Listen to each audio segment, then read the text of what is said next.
bringing a different perspective to pageantry. Yan po ang isa sa main goal ng Hiyas ng Pilipinas pageant. At ngayong umaga kasama po natin live sa studio ang mga kinoronahan sa katatapos lang na Hiyas ng Pilipinas 2023. Good morning, ladies, and of course, congratulations! Good morning. Good morning po. Diba? Talagang mas gumanda ang ating umaga. Kasama natin si Fatima, si Jackie, si Juviel, Tara, Vanessa. Good morning again sa inyo. Good morning po. Well, una sa lahat, ano ba itong main goal ng Hiyas ng Pilipinas? Bakit parang pearl ito, no, yung Hiyas? So bakit ito yung title ng pageant ninyo?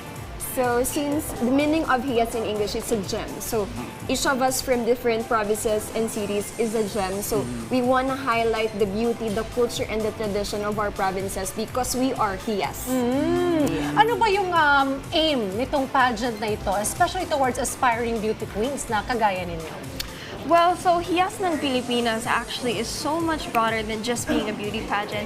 It's actually one of the biggest reasons why the majority of us girls and our ex-co candidates joined in the first place. So Hiyas ng Pilipinas, like most pageants, has its own platform and vision and mission.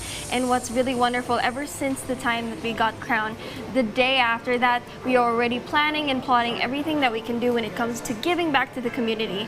You know, actually, fun fact, just a couple weeks ago, we were in Sarangani province for the homecoming of Miss Fatima here, and we gave back to the community the victims of the recent earthquake there that happened in Aglan. Yeah. So yeah, it's definitely the greatest thing that we want to push with Hiyas ng Pilipinas, especially with our chairman, Mike Sordilia. This is his biggest thing, is he wants to pay it forward and make sure that we are beauty with a purpose indeed. Ayan. Speaking of paying it forward, we also heard na isa sa mga pangunahing advokasya sa likod ng proyektong ito ay yung magbibigay din ng scholarships sa mga kabataan. O paano pinipili yung mga grantees?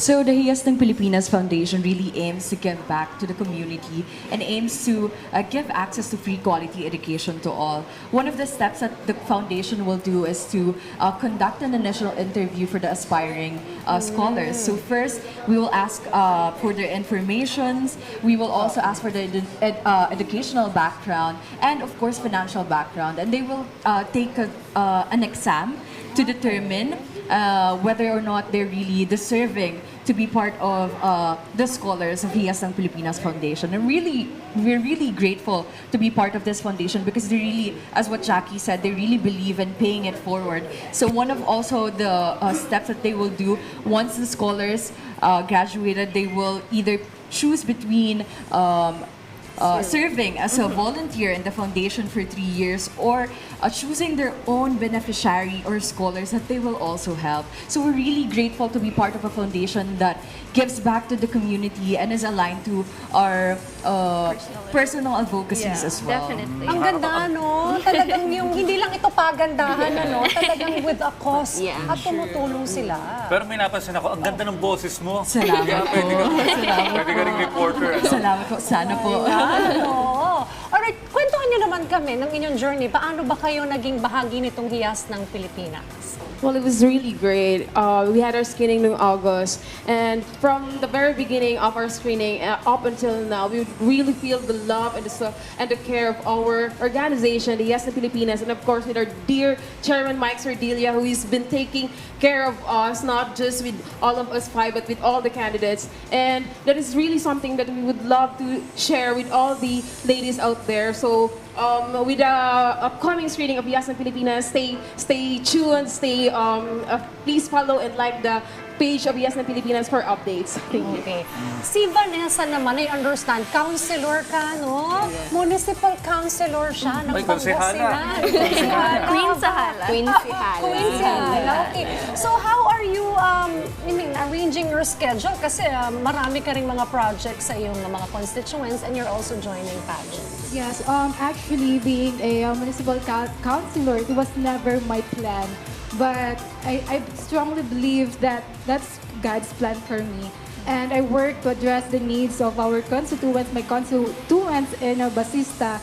And at the same time, my commitment and responsibility of Hiyas ng Pilipinas is very important, and it requires a careful time management po talaga. Oo, no? Ang dami rin kasi mga activities. Si Fatima naman ay isang medtech, di ba? Medtech, oo. Medtech ka. So, Pero ngayon tapos na yung pageant, ano na yung mga pagkakaabalahan ninyo? Yung future plans? international Yeah, competition so, siguro, ano? I was crowned as Miss Tourism World Philippines, so I will be representing the Philippines on February. Actually, maybe it will be held on UK because the owner is from UK. Good So, luck, yeah, this time I'm representing the Philippines and I'm very excited. I just also want to add that Hiyas ng Pilipinas is a national pageant that is based in Cebu. Yeah, that is based in Cebu. So our chairman, Mike Sordilla, is from Cebu. But the screening process, talagang pupunta from Luzon, Visayas, and Mindanao, talagang to highlight all these girls, talagang makuha who will really best represent Hiyas ng Pilipinas. Ayun. So, good luck sa inyong mga competition. But I wanna know, of course, ano yung mga personal advocacy ninyo in joining this competition? Well, me personally, as an only child, and I actually don't have parents anymore, this advocacy chose me for the circumstances that happened in my life. I've been independent for the longest time, surviving and thriving through life despite the circumstances.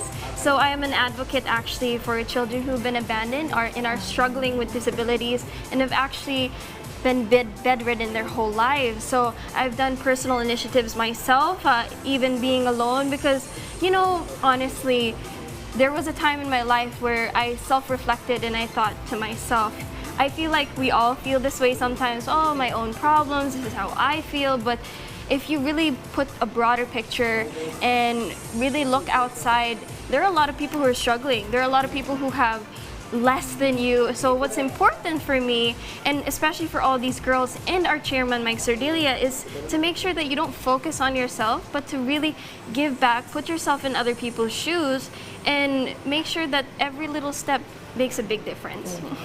How about you, Juvie? My advocacy is actually really close to my heart because it's also part of my story.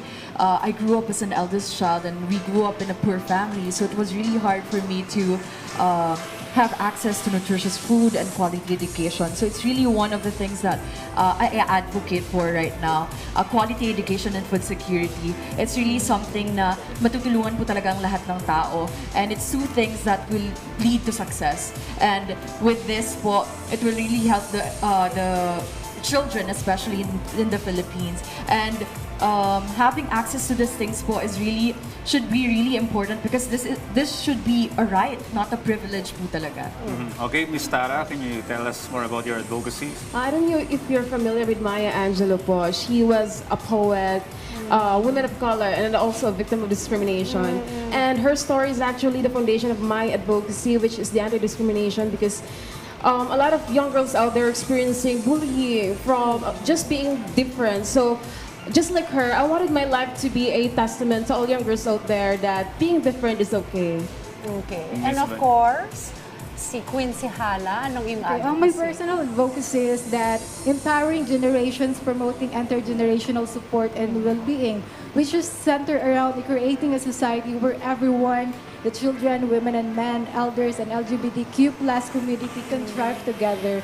Because I believe that with that Hiyas ng Pilipinas, we will create a unity and empowerment that defines the true spirit of Hiyas ng Pilipinas. Feeling ko talagang yung Q&A nahirapan yung mga Kaya judge. nga eh. Ang gagaling nila, no, very eloquent at na-express nila yung kanilang mga personal advocacy at mga gustong iparating. How about you, Fatima? When you go to your international pageant, what will you push through? Yung message? I'm a registered medical technologist by profession, and then at the age of 17, actually, I started volunteering in various medical missions and even initiated my own relief operations. And working in the hospital, I have witnessed how difficult for our PWDs because they have lack opportunities, they find oppressions, discrimination. That is why I am advocating for our persons with disabilities. So that is why I'm working with an organization that aims to help all persons with disabilities across the Philippines.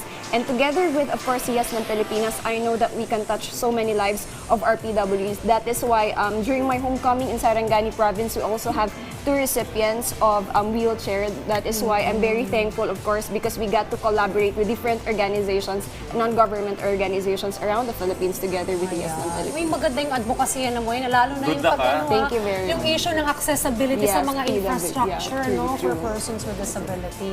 Well, thank you so Thank much, you very ladies. much. Thank And you po. congratulations ulit Thank you so sa mga corona ninyo. Oh, at sana ay sa inyong mga international competition ay iwagayway nyo ng bonggang-bongga ang bandila ng Pilipinas. Maraming salamat muli nakasama natin, Fatima Pisan, Miss Tourism World Philippines 2023 from Sarangani, Jovial Ann Saluta, Hiyas ng Pilipinas, Miss Continental World, Jacqueline Adarayan, Fleming, Hiyas ng Pilipinas, Miss Omni-National, Tara Avenir Limha, Hiyas ng Pilipinas, first runner-up, and Hiyas ng Pilipinas, second runner-up, Vanessa Baracchio. Congrats, ladies!